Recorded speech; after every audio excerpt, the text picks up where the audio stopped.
ঢোল করতাল বাজিয়ে জগন্নাথ মহাপ্রভুর প্রসাদ বিতরণ তৃণমূল মুখপাত্র কুণাল ঘোষের। এই দিন সাত সকালে বাড়ি বাড়ি গিয়ে জগন্নাথ ধামে প্রসাদ বিলি করলেন কুণাল ঘোষ ও স্থানীয় কাউন্সিলর অয়ন চক্রবর্তী। একটি ভ্যানে করে 28 নম্বর ওয়ার্ডের কাউন্সিলর অয়ন চক্রবর্তীর উদ্যোগে এই দিন দীঘা জগন্নাথ মন্দিরে প্রসাদ বিলি করা হয় ওয়ার্ড জুড়ে। কার্যত ঢোল করতাল বাজিয়ে এলাকায় এলাকায় ঘুরে বিলি হলো প্রসাদ। প্রসঙ্গত মুখ্যমন্ত্রী মমতা বন্দ্যোপাধ্যায় উদ্বোধনের সময় আশ্বাস দিয়েছিলেন যে রাজ্য জুড়ে জগন্নাথ ধামে প্রসাদ বাড়ি বাড়ি বিতরণ করা হবে। সেই মতো এবার কলকাতায় স্থানীয় কাউন্সিলরদের পক্ষ থেকে নিজের নিজের এলাকায় প্রসাদ বিতরণ করার কর্মসূচি গ্রহণ করেছেন। তবে এই কর্মসূচি দুয়ারে রেশনের মাধ্যমে রেশন ডিলারদের পক্ষ থেকে জগন্নাথ ধামের প্রসাদ বিতরণ করার কর্মসূচি গ্রহণ করা হয়েছে। কিন্তু কলকাতায় কিছু কিছু জায়গায় কাউন্সিলররা নিজের ব্যক্তিগত উদ্যোগে রেশন ডিলারদের থেকে প্রসাদ নিয়েই নিজেরাই বিলি করতে শুরু করেছেন। তাই 28 নম্বর ওয়ার্ডের কাউন্সিলর অয়ন চক্রবর্তী ও কুণাল ঘোষকে সঙ্গে নিয়ে প্রসাদ বিতরণ কর্মসূচিতে সামিল হলেন। এখানে কোনো বিতর্কের ঝড় নেই।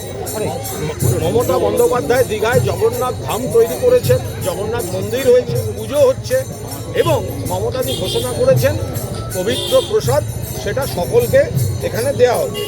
এবার সকলকে যে দেয়া হবে তো সেই পরিকল্পনা অনুযায়ী আমাদের এখানে 28 নম্বর ওয়ার্ডের কাউন্সিলর চক্রবর্তী আমরা এই এলাকায় বাড়ি বাড়ি এই প্রসাদ দিতে বেরিয়েছি। যারা প্রসাদ নিয়ে বিতর্ক করতে চাইছেন বা যিনি বা যারা এই বিজেপি, দেখুন তৃণমূলের সঙ্গে লড়াই করতে করতে ভগবানের সঙ্গে লড়াই করতে যাচ্ছে, জগন্নাথদেরকে অপমান করে বসছে। বাড়ির থেকে 30 কিলোমিটার দূর বিরোধী দলনেতা, তার সময় হলো না জগন্নাথদেরকে প্রণাম করতে যাওয়ার, তিনি কুৎসা করতে নেমেছেন। তো প্রসাদের মতো বিলি হচ্ছে। বিশ্বাসে মিলায় কৃষ্ণ, তর্কে বহু দূর। আপনি যখন ভগবানকে ফুল দেন, আপনি কি সে দেখতে যান যে ফুল কোন চাষির বাগানে তৈরি হয়েছে, সেই চাষি হিন্দু না মুসলমান না খ্রিস্টান? আপনি যখন দুর্গাপুজোয় অষ্টমীতে অঞ্জলি দেন নতুন জামা পরে, আপনি দেখতে যান মুসলমান দর্জি তৈরি করেছে না হিন্দু দর্জি তৈরি করেছে?